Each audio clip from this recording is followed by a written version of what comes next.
জামাত আর শিবির করলেই জান্নাতের টিকিট পাওয়া যায় না। ছাত্র শিবির করার পরে কারণ রেজাল্ট খারাপ হবে, এটা ছাত্র শিবির করার যোগ্যতাই রাখে না। কর্মী হয়ে খুব ডাটে ঘুরে বেড়ায় না, আমি তো শিবিরের কর্মী, মানে জান্নাতের টিকিট তো মনে হয় কনফার্ম পেয়ে গেছি। কিন্তু না রে ভাই, জান্নাতের টিকিট কর্মী আর সাথী সদস্য হইলে পাওয়া যায় না। জামাত আর শিবির করলেই জান্নাতের টিকিট পাওয়া যায় না।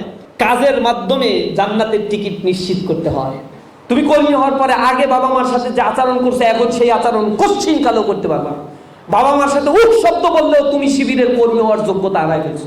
তুমি আগে লেখাপড়া করতে না, এখন তোমার সেরা রেজাল্ট হতে হবে, তা না হলে ইসলামী ছাত্র শিবির করার যোগ্যতা তোমার ভিতরে নেই।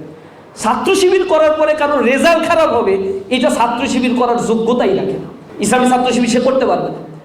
আমরা বলি মেধাবীদেরকে ধরে ধরে ছাত্র শিবির আমরা নিয়ে আসি না। ইসলামী ছাত্র শিবির করার পরে সবাই মেধাবী হইতে বাধ্য হয়, কারণ প্রত্যেকেরই রিপোর্ট রাখতে হয়, মাস শেষে হিসাব দিতে হয়, কতটুকু পড়ছে, কি রেজাল্ট করছে, এটা তার হিসাব পাই টু পাই বুঝাই দিতে হয়। ইভেন কেন্দ্র পর্যন্ত এখনো আমারও রিপোর্ট পেশ করতে হয়, কেন্দ্রের শিবিরের সেক্রেটারি জেনারেলের রিপোর্ট পেশ করতে হয়, সবাই রিপোর্ট পেশ করতে হয় মাসে, কি করতেছে না করতেছে। জীবনকে পুনর্গঠন করে দিব আমরা। ছাত্র শিবিরের কর্মী হওয়ার পরে পূর্বে আমি রেজাল্ট ফেল করছি, ক্লাসে 50 রোল ছিল, ওইগুলো দেখারও সময় নেই আমাদের। এখন থেকে তোমার রেজাল্ট ভালো হবে, ক্লাসের মধ্যে তুমি অনবদ্য হবা।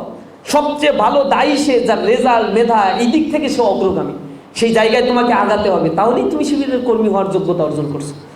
নামাজের সময় তোমাকে বাপ ডাকবে না, তুমি বাপরে ডাকবা, উল্টা মা তোমারে ডাকবে না, তুমি মারে ডাকবা। পড়াশোনার জন্য বাপ মা তোমারে ক্যাশ ক্যাশ করবে না, বলবে না একটু পর পর পড়তে বসিস না কেন, তোমারে বলবি অনেক পড়ছিস বাবা, এখন একটু ঘুমা, বিশ্রাম নেই। ভাব দেখবে শিবির করার কারণে ওর এখন সেন্সিবিলিটি গ্রো আপ করছে। শিবির এরকমই চায়।